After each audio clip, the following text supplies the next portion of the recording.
En el año 701 a.C., 185.0 de los soldados más temidos de su tiempo estaban acampados, listos para una victoria que parecía asegurada contra una ciudad que llevaban tiempo asediando. Sus escudos brillaban bajo la luz de la luna. Sus espadas afiladas esperaban la orden de ataque para un asalto que, a los ojos humanos, no podía fallar. No eran soldados cualquiera, sino guerreros experimentados, endurecidos por incontables batallas, pertenecientes al formidable Imperio Asirio. Sin embargo, un acontecimiento sin precedentes estaba a punto de desarrollarse, un hecho capaz de cambiar el curso de la historia. Jerusalén estaba cercada y aparentemente al borde de la derrota. El rey Ezequías y los habitantes de la ciudad estaban atrapados, enfrentando lo que parecía ser un final inevitable. El Imperio Asirio, célebre por sus conquistas despiadadas y su refinada maquinaria militar,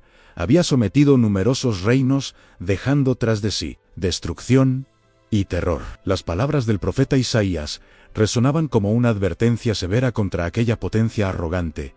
¡Ay de Asiria, vara de mi ira, instrumento de mi furor! Isaías 10:5. Este imperio, asentado a lo largo de los ríos Tigris y Éufrates, en lo que hoy es el norte de Irak, infundía miedo en todo el mundo antiguo. El profeta Nahum lo describe con imágenes estremecedoras, a sus escudos teñidos de rojo, sus guerreros vestidos de escarlata, sus carros resplandeciendo como fuego. Solo su presencia bastaba para aterrorizar a cualquier nación que se atreviera a desafiar su dominio. Bajo el reinado de Sennacherib, que gobernó del 705 al 681 a.C., el imperio asirio alcanzó niveles de poder y brutalidad nunca vistos, semejantes a una inundación arrasadora. Tal como había profetizado Isaías, el Señor hará subir contra ellos las poderosas y caudalosas aguas del río, es decir, al rey de Asiria con toda su gloria. Isaías 8:7. No era solo una imagen simbólica, sino una descripción de una fuerza que avanzaba imparable sobre todos los territorios conocidos. En el año 14 del reinado de Ezequías sobre Judá, este se encontró ante una catástrofe que parecía segura. Según las escrituras, el rey Sennacherib de Asiria atacó todas las ciudades fortificadas de Judá y las conquistó 2 reyes, las 6:13 de la tarde. Las fortalezas caían una tras otra como hojas de otoño ante el empuje. Asirió a Nínive, la capital de Asiria, simbolizaba el poder y la soberbia del imperio. El profeta Jonás menciona sus enormes dimensiones. La ciudad era tan grande que se necesitaban 3 días para recorrerla.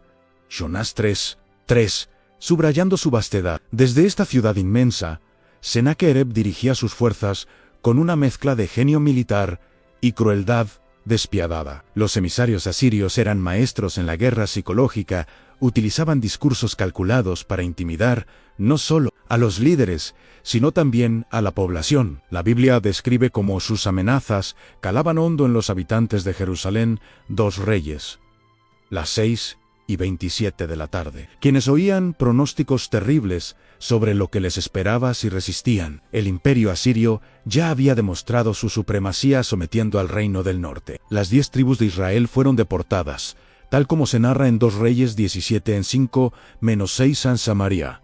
Tras 3 años de resistencia, cayó ante la fuerza asiria, y su población fue dispersada por todo el imperio. Era una estrategia muy refinada en quebrar para siempre la identidad y la voluntad de los pueblos conquistados. La arrogancia de Sennacherib alcanzó su punto máximo cuando se atrevió a comparar al Dios de Israel con los falsos dioses de otras naciones. Sus emisarios proclamaban con soberbia que Dios de entre todas las naciones ha librado a su país de mi mano, que fue de los dioses de Hamet y de Arpad y los de Sepharvaim. ¿Acaso han librado a Samaria de mi mano?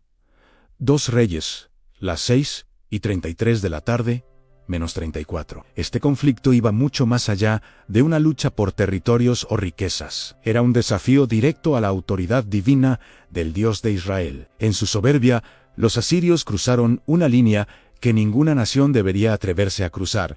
No estaban enfrentando solo a un reino humano, sino retando al Rey Supremo del universo. En ese contexto, las palabras proféticas de Isaías adquirían un peso nuevo. Así dice él: Señor, acerca del rey de Asiria, no entrará en esta ciudad, no disparará contra ella una sola flecha, no la enfrentará con escudos, ni levantará contra ella un terraplén. Isaías 3:33. A ojos humanos, esta promesa parecía imposible frente al gigantesco ejército asirio, porque, fuera de las murallas de Jerusalén, se encontraba la fuerza militar más temida de la época, 185.0 soldados, máquinas de guerra, caballos y carros. Los asirios parecían invencibles, pero estaban a punto de aprender una lección que resonaría a través de los siglos.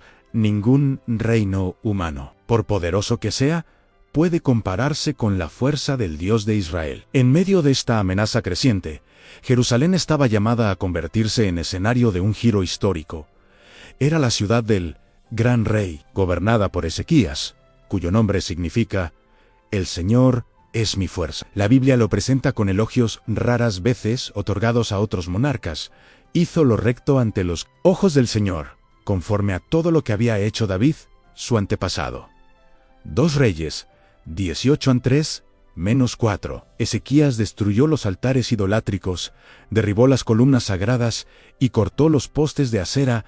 2 Reyes 18:4. En una época de profunda decadencia moral y espiritual, él se levantó como un faro de fidelidad. Desde el inicio de su reinado, a la edad de solo 25 años, mostró una determinación excepcional. Los textos bíblicos destacan su fe de un modo único. Entre todos los reyes de Judá, ni antes ni después de él hubo otro como Ezequías, que confiara en el Señor, Dios de Israel. 2 Reyes 18:5. Su fe no era un simple título religioso, sino una convicción profunda que sería puesta a prueba en el momento más oscuro. Apenas subió al trono, uno de sus primeros actos fue restaurar el templo del Señor, que había sido descuidado y profanado. Su padre Acaz incluso había cerrado sus puertas, pero Ezequías las volvió a abrir en el primer año y mes de su reinado, mandando repararlas. 2 Crónicas 29:3. No se trataba solo de una restauración material, era el símbolo de un profundo renacimiento espiritual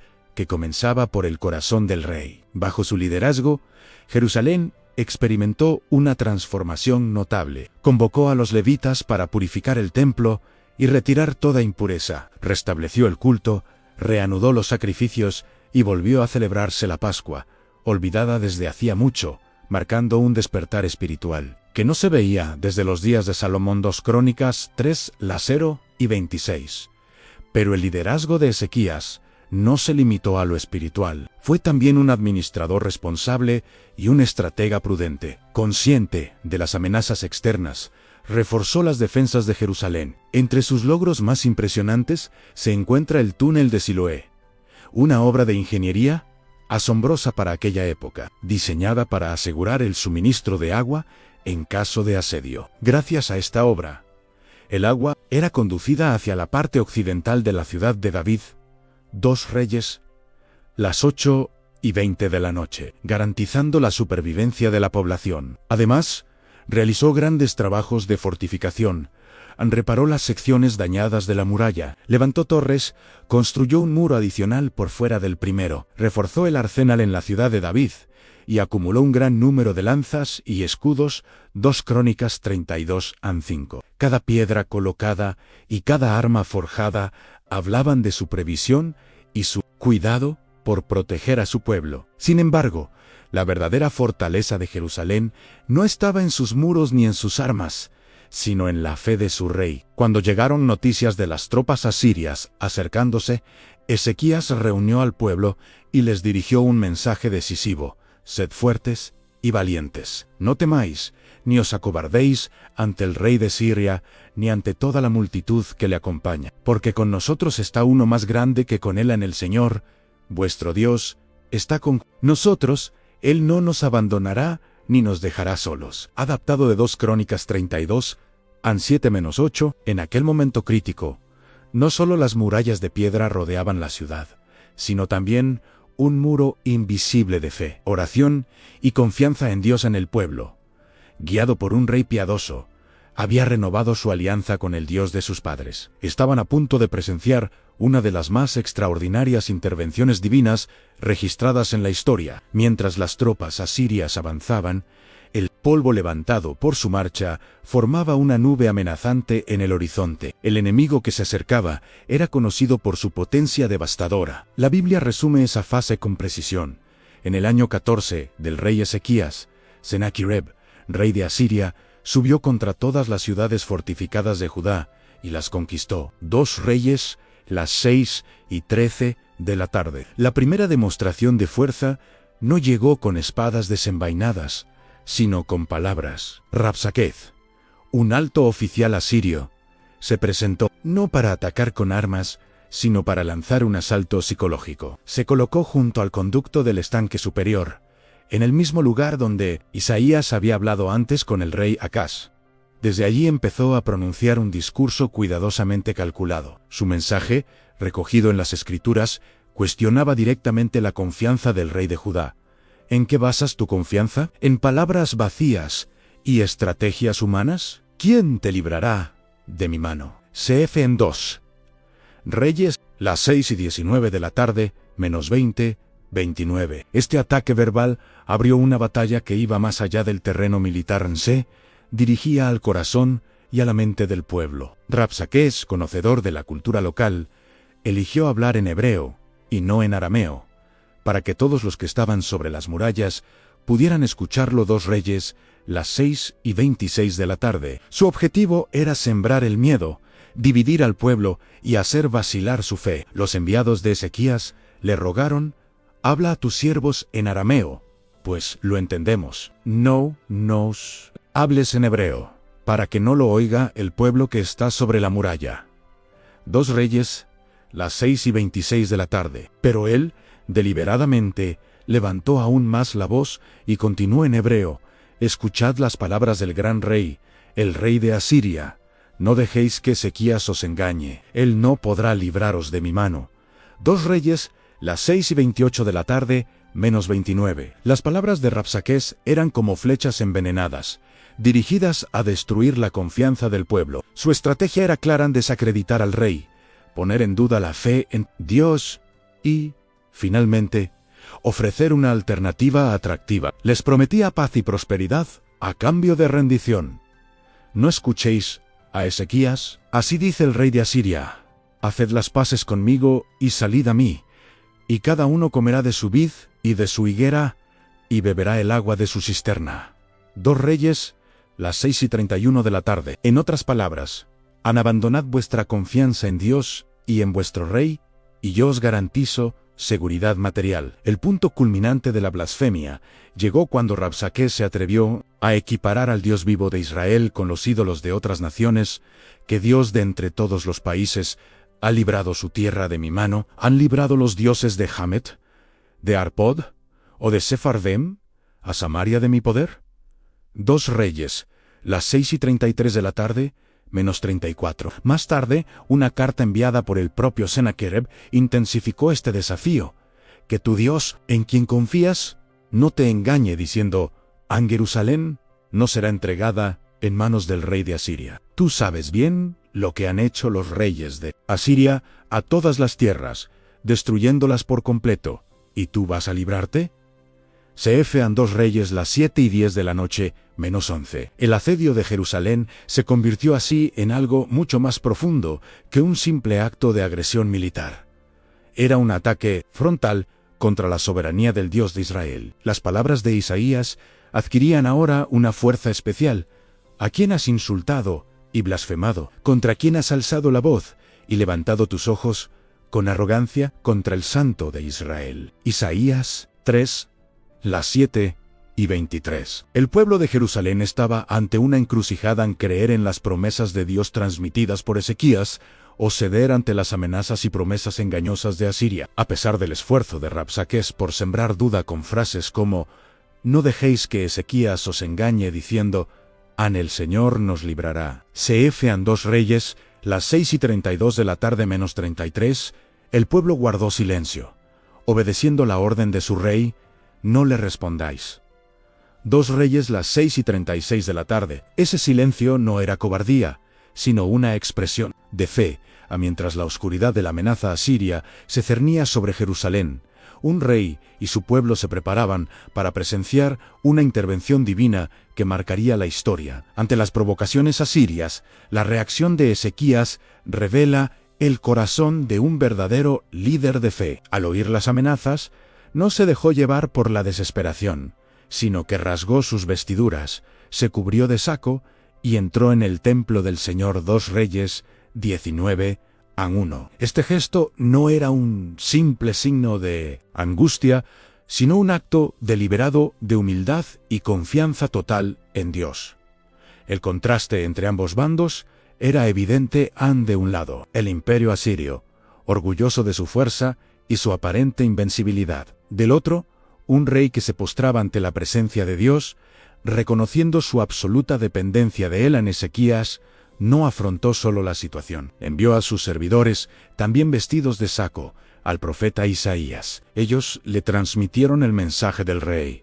Este es un día de angustia, de reprensión y de afrenta. Los hijos están a punto de nacer, pero no hay fuerza para dar a luz. 2 Reyes 19:3 era una manera gráfica de decir: hemos llegado al límite de nuestras fuerzas humanas. La oración de Ezequías en el templo marca un momento profundamente conmovedor. Tomó la carta de Sennacherib, la extendió delante del Señor y oró 2 Reyes las 7:14 de la noche, -15. Su plegaria entraba directamente al centro del conflicto. Oh Señor, Dios de Israel, que estás entronizado sobre los querubines, solo tú eres Dios de todos los reinos de la tierra. Tú hiciste los cielos y la tierra. Inclina tu oído, Señor, y escucha. Abre tus ojos, Señor, y mira. Escucha las palabras que Sennacherib ha enviado para insultar al Dios viviente. Cfan 2 Reyes, las 7:15 de la noche, -16. Ezequías no negó la realidad de la situación. Es cierto, Señor, que los reyes de Asiria han destruido las naciones y sus tierras, y que han arrojado al fuego a sus dioses. Pero eran dioses hechos por manos humanas, de madera y de piedra. Cfan 2 Reyes, las 7:17 de la noche, -18. Su súplica culminó en una petición que iba más allá de la mera supervivencia de Judá. Ahora pues, Señor, Dios nuestro, sálvanos de su mano, para que todos los reinos de la tierra sepan que solo tú, Señor, eres Dios. 2 Reyes, las 7:19 de la noche. La preocupación central de Ezequías era la gloria de Dios y el testimonio que su liberación daría a las naciones. La Biblia resalta de nuevo la fe extraordinaria de este rey, afirmando que no hubo otro como él en su confianza en el Señor. 2 Reyes 18:5, y ahora esa fe estaba siendo sometida a su prueba más extrema. Mientras tanto, las medidas prácticas que Ezequías había tomado no dejaban de tener efecto. En el túnel de Siloé proveía agua a la ciudad. Las murallas reforzadas la protegían físicamente, pero, por encima de todo, se había construido una fortaleza espiritual en el corazón del pueblo. En ese contexto, las palabras que Isaías transmitió de parte del Señor fueron claras y firmes. Así dice el Señor acerca del rey de Asiria: no entrará en esta ciudad, no disparará contra ella una flecha, no la atacará con escudos, ni construirá contra ella un terraplén. Volverá por el camino por donde vino, y no entrará en esta ciudad, dice el Señor.